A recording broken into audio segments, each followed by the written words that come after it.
Hi all, welcome to eminent P S C. LSGA preliminary ടെസ്റ്റിന്റെ ഇന്ന് നമ്മൾ നോക്കുന്ന ടോപ്പിക് എന്ന് പറയുന്നത് എൻവയോൺമെന്റ് ആണ്. സോ എൻവയോൺമെന്റിൽ തന്നെ issues and challenges related to environment എന്ന് പറയുന്ന ടോപ്പിക്കിൽ നിന്നുള്ള 10 ചോദ്യങ്ങളാണ് നമ്മൾ ഡിസ്കസ് ചെയ്യുന്നത്. അത് വളരെ ബ്രോഡ് ആയിട്ടുള്ള ഒരു ടോപ്പിക്കാണ്. നമ്മൾ തന്നെ അതിന്റെ വോയിസ് നോട്ടിനകത്ത് ഞാൻ പറഞ്ഞത് നിങ്ങളോട്.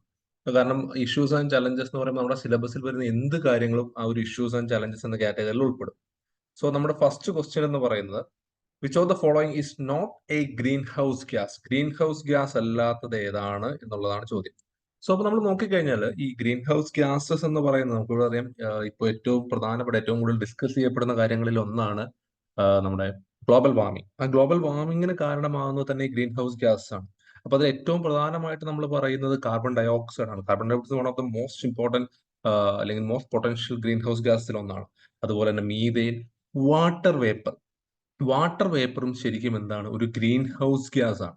നമ്മൾ വിചാരിക്കും വാട്ടർ വേപ്പർ അല്ല, അറ്റ്മോസ്ഫിയറിൽ ഉള്ളതാണ് വാട്ടർ, നമുക്ക് ആവശ്യമുള്ളതാണ്. പക്ഷെ അതുകൊണ്ട് തന്നെ ഈ വാട്ടർ വേപ്പർ ഒരു പൊട്ടൻഷ്യൽ ഗ്രീൻ ഹൗസ് ഗ്യാസ് ആണ്. കാരണം നിങ്ങൾ ആലോചിച്ച് നോക്കിയാൽ നല്ല രീതിയിൽ ക്ലൗഡ് ഉള്ള സമയത്ത്, അതായത് മേഘങ്ങളുള്ള സമയത്ത് നമുക്ക് ചൂട് കൂടുതൽ അനുഭവപ്പെടുന്ന ഈ ഒരു ഗ്രീൻ ഹൗസ് ഗ്യാസിന്റെ എഫക്ട് പോലെ ഈ വാട്ടർ വേപ്പർ എന്ത് ചെയ്യുന്നു, ഈ ഹീറ്റ് എനർജീനെ എർത്ത് തന്നെ തടഞ്ഞു നിർത്തുന്നതുകൊണ്ടാണ്. സോ അപ്പോൾ കാർബൺ ഡയോക്സൈഡ് ആണ്, പക്ഷെ കാർബൺ മോണോക്സൈഡ് എന്തല്ല, ഒരു ഗ്രീൻ ഹൗസ് ഗ്യാസ് അല്ല. സോ ആൻസർ എ ആണ് അതിന്റെ ഉത്തരമായിട്ട് തന്നെ. Carbon monoxide is not a green house gas. ഇനി നമ്മൾ അടുത്ത ചോദ്യം എന്ന് പറയുന്നത് ഏതൊക്കെയാണ് ഓസോൺ ഡിപ്ലീറ്റിംഗ് ഗ്യാസസ് എന്നുള്ളതാണ് ചോദ്യം. നമുക്കറിയാം ഈ ഓസോൺ ഡിപ്ലീഷൻ എന്ന് പറയുന്നത് മറ്റൊരു പൊട്ടൻഷ്യൽ ആയിട്ടുള്ള ഒരു കാര്യമാണ്.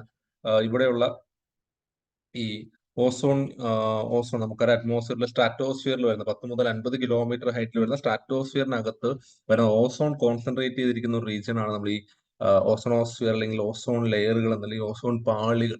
ഈ ഓസോൺ പാളികളിൽ വിള്ളൽ വീഴുക അല്ലെങ്കിൽ ഓസോൺ ഹോൾ എന്നൊക്കെ പറയാൻ നമ്മൾ ഒരുപാട് കേട്ടിട്ടുണ്ട്.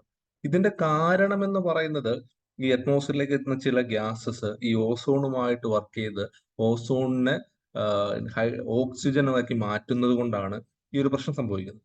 അപ്പൊ അതിന് കാരണമാകുന്ന ഗ്യാസസ് ഏതാണെന്നുള്ളതാണ് ചോദ്യം. നമ്മൾ വന്നിരിക്കുന്ന CFCs, chloro fluoro carbons, HCFCs, hydro chloro fluoro carbons, carbon tetra chloride, അതുപോലെ തന്നെ ഹാലോൺസ്, അതുപോലെ ഈ ബ്രോമൈഡ്, ഇങ്ങനെയുള്ള കുറെ ഗ്യാസസ് എല്ലാം എന്താണ്, ഈ പറയുന്ന ഓസോൺ ഡിപ്ലീറ്റിംഗ് ആണ്. അപ്പൊ ഈ തന്നിരിക്കുന്ന എല്ലാം എന്താണ്, ഇത് കൂടാതെ ഞാൻ ഈ പറഞ്ഞ പോലെ മറ്റ് ഗ്യാസസും ഹാലൻസും ഒക്കെ എന്താണ് ഇതിന് കാരണമാകുന്ന ഒന്നാണ് എന്നുള്ളത് ഓർത്തിരിക്കുക.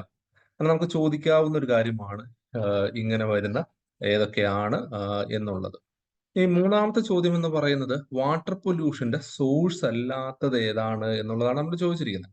അപ്പൊ നമുക്ക് chemical fertilisers one of the important source ആണ്. കാരണം നമ്മൾ ഈ കെമിക്കൽ ഫെർട്ടിലൈസേഴ്സ്, കൃഷിക്കായിട്ട് ഉപയോഗിക്കുന്ന കെമിക്കൽ ഫെർട്ടിലൈസേഴ്സ് പിന്നീട് മഴ പെയ്തോ അല്ലെങ്കിൽ ഇറിഗേഷനിലൂടെ ഒക്കെ നമ്മൾ ഉപയോഗിക്കുന്ന വെള്ളത്തിലൂടെ അത് എന്ത് ചെയ്യുന്നു, നമ്മുടെ ഈ ഗ്രൗണ്ട് വാട്ടറിലേക്കും അല്ലെങ്കിൽ സർഫസ് വാട്ടർ, റിവർ പോലുള്ള പോണ്ട് പോലുള്ളതിലേക്കൊക്കെ എത്തിയിട്ട് ആ വെള്ളത്തിനെ മലിനപ്പെടുത്തുന്നതിന് കാരണമാകുന്നുണ്ട്. അപ്പൊ കെമിക്കൽ ഫെർട്ടിലൈസേഴ്സ് എന്താണ്, ഒരു പൊല്യൂട്ടന്റ് ആണ്.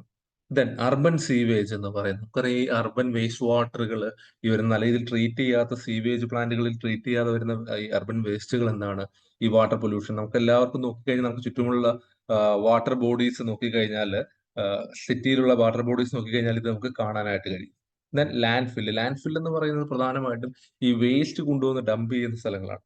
അപ്പൊ അങ്ങനെയുള്ള വേസ്റ്റ് ഡംപ് ചെയ്യുന്ന സ്ഥലങ്ങളിൽ നിന്ന് അവിടെ നിന്നുള്ള വേസ്റ്റുകൾ ഈ മണ്ണിലൂടെയൊക്കെ ഇറങ്ങി ഗ്രൗണ്ട് വാട്ടറിലേക്ക് എത്തുകയും ഗ്രൗണ്ട് വാട്ടറിന് ചുറ്റുമുള്ള സർഫസ് വാട്ടറും പൊല്യൂട്ട് ചെയ്യുന്നതിന് വലിയ കാരണമായിട്ട് വരാറുണ്ട്. സോ അപ്പൊ ഇത് മൂന്നും എന്താണ്, അതിന്റെ ഒരു സോഴ്സ് ആയിട്ട് തന്നെ നമുക്ക് പറയാം എന്നുള്ളത്. അതുകൊണ്ടാണ് ആൻസർ ഡി ആയിട്ട് വന്നിരിക്കുന്നത്. ദെൻ ഡിഫോറസ്റ്റേഷനുമായി ബന്ധപ്പെട്ട് ഇൻകറക്റ്റ് ആയിട്ടുള്ള സ്റ്റേറ്റ്മെന്റ് എന്താണ്?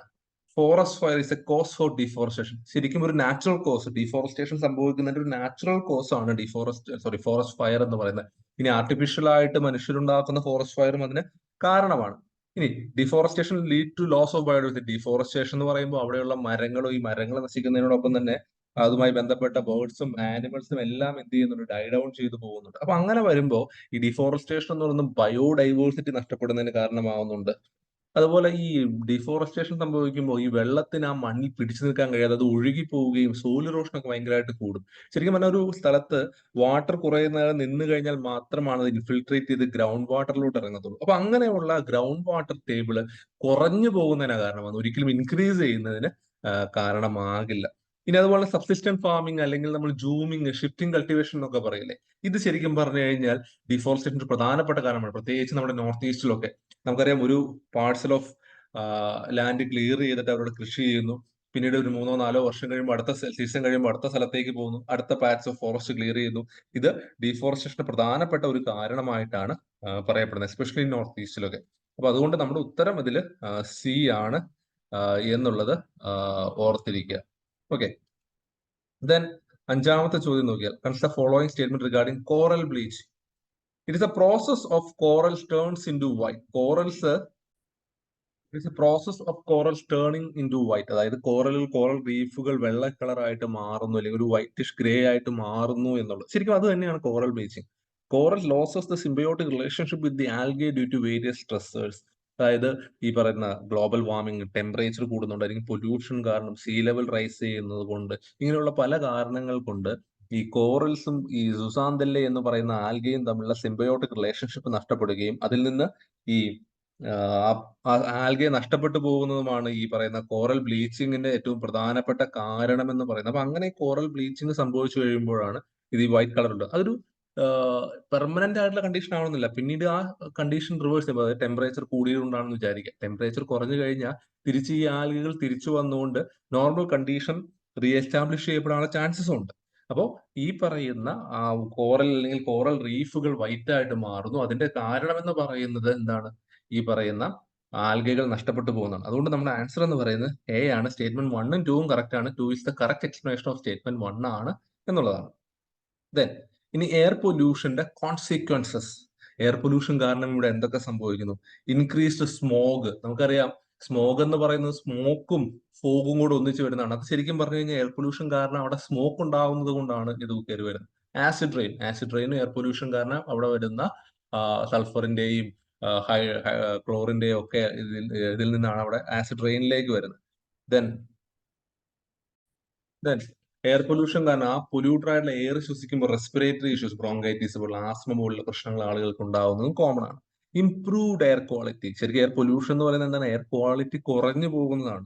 സോ അതുകൊണ്ട് തന്നെ നമ്മുടെ ആൻസർ സി ആണ്, 1, 2 ആൻഡ് 3 എന്നുള്ളതാണ്. Then the process of converting land from non forest to forest use. അതായത് നോൺ ഫോറസ്റ്റിൽ നിന്ന് ഒരു സ്ഥലം ഫോറസ്റ്റ് യൂസിലേക്ക് മാറ്റുന്നതാണ് അഫോറസ്റ്റേഷൻ എന്ന് പറയുന്നത്. ഡീഫോറസ്റ്റേഷൻ എന്ന് പറഞ്ഞു കഴിഞ്ഞാൽ ഫോറസ്റ്റിനെ നമ്മൾ അവിടെ നിന്ന്, അതായത് ഒരു ഫോറസ്റ്റിനെ നോൺ ഫോറസ്റ്റ് പർപ്പസിലോട്ട് മാറ്റുന്നതാണ് ഡീഫോറസ്റ്റേഷൻ എന്ന് പറയുന്നത്. തിരിച്ചു വരുന്ന അഫോറസ്റ്റേഷൻ ആണ്. ഡെസേർട്ടിഫിക്കേഷൻ എന്ന് പറയുന്നത് ഒരു ഫെർട്ടൈൽ ആയിട്ടുള്ള അല്ലെങ്കിൽ കൃഷിയൊക്കെ ചെയ്യുന്ന ഒരു സ്ഥലം, അല്ലെങ്കിൽ ഒരു സെമി അരിഡ് ആയിട്ടുള്ള ഒരു സ്ഥലം അരിഡ് ആയിട്ട് മാറുന്നത്, അതായത് കൃഷിയൊന്നും ചെയ്യാൻ കഴിയാതെ സോയിൽ എക്സോസ്റ്റ് ആയി പോയി വരുന്ന ഒരു കണ്ടീഷനാണ് നമ്മൾ ഡെസേർട്ടിഫിക്കേഷൻ എന്ന് പറയുന്നത്. ആ സ്ഥലം സോയിൽ ഡീഗ്രഡേഷൻ, ലാൻഡ് ഡീഗ്രഡേഷൻ സംഭവിച്ച ആ സ്ഥലം ഒന്നിനും ഉപയോഗിക്കാൻ കഴിയാത്തൊരവസ്ഥയിലേക്ക് വരുന്നതിനാണ് ഡെസേർട്ടിഫിക്കേഷൻ. റീഫോറസ്റ്റേഷൻ എന്ന് പറയുന്ന ഓൾറെഡി ഫോറസ്റ്റഡ് ആയിട്ടുണ്ടായിരുന്ന ഒരു സ്ഥലം വെട്ടി നശിപ്പിച്ചതിന് ശേഷം രണ്ടാമത് ഫോറസ്റ്റ് ചെയ്തെടുക്കുന്നതാണ് റീഫോറസ്റ്റേഷൻ എന്ന് പറയുന്നത്. അഫോറസ്റ്റേഷൻ എന്നത് നോൺ ഫോറസ്റ്റ് ലാൻഡ് ഫോറസ്റ്റ് ആക്കി മാറ്റുന്നതാണ്. ഓക്കെ, ഇനി മോൺട്രിയൽ പ്രോട്ടോകോൾ എന്ന് പറയുന്നത് ഓസോൺ ഡിപ്ലീഷനുമായിട്ട് ബന്ധപ്പെട്ട് വരുന്നതാണ്. മോൺട്രിയൽ പ്രോട്ടോകോൾ എന്ന് പറയുന്നത് ഓസോൺ ഡിപ്ലീഷൻ കുറയ്ക്കാൻ, അതിനായിട്ട് ഈ ഓസോൺ ഡിപ്ലീറ്റിംഗ് ഗ്യാസസ് അല്ലെങ്കിൽ ഓസോൺ ഡിപ്ലീറ്റിംഗ് സബ്സ്റ്റൻസിന്റെ പ്രൊഡക്ഷൻ, അതിന്റെ എമിഷൻ എല്ലാം കുറയ്ക്കണമെന്ന് പറഞ്ഞു വന്ന ഒരു ഇതായിരുന്നു Montreal protocol. Then what is the main reason for ocean acidification? ഈ ഓഷ്യൻ അസിഡിഫിക്കേഷന്റെ കാരണം എന്ന് പറയുന്ന അറ്റ്മോസ്ഫിയറിലെ കാർബൺ ഡൈ ഓക്സൈഡ് ഈ ഓഷ്യൻ വാട്ടറിൽ ലയിച്ച് ചേർന്ന് ഓഷ്യൻ വാട്ടറിലെ കാർബോണിക് ആസിഡിന്റെ അളവ് കൂടി വരുന്നതാണ് ഓഷ്യൻ അസിഡിഫിക്കേഷൻ ഏറ്റവും പ്രധാനപ്പെട്ട കാരണമായിട്ട് പറയുന്നത്. അത് ഇൻഡസ്ട്രിയൽ വേസ്റ്റ് വരുന്നത്, അഗ്രികൾച്ചർ റൺ ഓഫ്, ഇതെല്ലാം എന്തിലേക്ക് കൊണ്ടുവരുന്നുണ്ട്? ഇതെല്ലാം ചെറിയ രീതിയിൽ ഓഷ്യൻ അസിഡിഫിക്കേഷൻ കാരണമാണ്. പക്ഷെ മെയിൻ റീസൺ എന്ന് പറയുന്നത് ഈ കാർബൺ ഡൈ ഓക്സൈഡ് ഇതിലേക്ക് ലയിച്ച് ചേരുന്നതാണ് എന്നുള്ളതാണ്. കാരണം ഇൻഡസ്ട്രിയൽ വേസ്റ്റ് വരുമ്പോൾ അതിനകത്തുള്ള അസിഡിക് ആയിട്ടുള്ള മെറ്റീരിയൽ, അഗ്രികൾച്ചർ റൺ ഓഫിൽ നിന്ന് വരുന്നത്, ഇതെല്ലാം എന്തിലേക്ക് കാരണങ്ങളും ചെറിയ രീതിയിൽ അസിഡിക് കണ്ടീഷൻസ് ക്രിയേറ്റ് ചെയ്യാം. പക്ഷെ ദ മേജർ കോഴ്സ് എന്ന് പറയുന്നത് അറ്റ്മോസ്ഫിയറിൽ നിന്നുള്ള കാർബൺ ഡൈ ഓക്സൈഡ് ഈ പറയുന്ന ഓഷ്യൻ വാട്ടർ അബ്സോർബ് ചെയ്യുമ്പോഴാണ് കാർബോണിക് ആസിഡ് ഉണ്ടായിട്ടാണ് പ്രശ്നം വരുന്നത്. അടുത്ത്, the illegal hunting, capturing or killing of wild life often in protected areas or violating regulation is best referred as poaching ആണ്. പോച്ചിങ്ങിനാണ് ആ ഡെഫിനേഷൻ എന്ന് പറയുന്നത്. അതായത് ഇല്ലീഗലായിട്ട് മൃഗങ്ങളെയൊക്കെ വേട്ടയാടുന്നത്. ബയോപൈറസി എന്ന് പറയുന്നത് നമുക്ക് ഇവിടെയുള്ള നോളജുകളെ, ലോക്കലി അവൈലബിൾ ആയിട്ടുള്ള ഈ ഒരു നമ്മുടെയൊക്കെ ഉള്ള പരമ്പരാഗതമായിട്ടുള്ള നോളജുകളെ മറ്റൊരു സ്ഥലത്തേക്ക് കടത്തിക്കൊണ്ടു, അല്ലെങ്കിൽ അത് ഉപയോഗിച്ച് മറ്റെന്തെങ്കിലും ക്രിയേറ്റ് ചെയ്യുന്ന ഒരു അനുവാദം ഇല്ലാതെ ചെയ്യുന്നതാണ് ബയോപൈറസി. വൈൽഡ് ലൈഫ് ട്രാഫിക്കിംഗ് എന്ന് പറയുന്നത് ആ ആനിമൽസിനെ ഈ ഇപ്പൊ ഇവിടെ എൻഡേഞ്ചർ ആയിട്ടുള്ള, അല്ലെങ്കിൽ നമുക്ക് ഇപ്പൊ നോക്കുകയാണെങ്കിൽ നമ്മുടെ നക്ഷത്രാമ എന്നൊക്കെ പറയുന്നു, അതിനൊന്നും നമുക്ക് എന്ത് ചെയ്യാൻ പാടില്ല, ട്രേഡ് ചെയ്യാൻ പാടില്ല. അതിനെയൊക്കെ ഒരു സ്ഥലത്ത് നിന്ന് മറ്റൊരു സ്ഥലത്തേക്ക് കൊണ്ടുപോകുന്നോ വിൽക്കുന്നതോ പോലുള്ള കാര്യങ്ങൾ, അതൊക്കെയാണ് വൈൽഡ് ലൈഫ് ട്രാഫിക്കിംഗിൽ കയറി വരുന്നത്. ഇത് ശരിക്കും പോച്ചിങ് എന്നുള്ളതാണ്. സോ അപ്പൊ ഈ രീതിയിലുള്ള ചോദ്യങ്ങൾ നമുക്ക് ഈ ഭാഗത്ത് നിന്ന് പ്രതീക്ഷിക്കാനായിട്ട് വരും. നിങ്ങൾക്ക് എന്റെ ഡൗട്ട്സ് ക്ലിയർ ആയി എന്ന് ഞാൻ വിശ്വസിക്കുന്നു. എന്തെങ്കിലും ഫർദർ ഡൗട്ട്സ് ഉണ്ടെങ്കിൽ താഴെ കമന്റ് ആയിട്ട് ചോദിക്കാം കേട്ടോ. So thank you very much.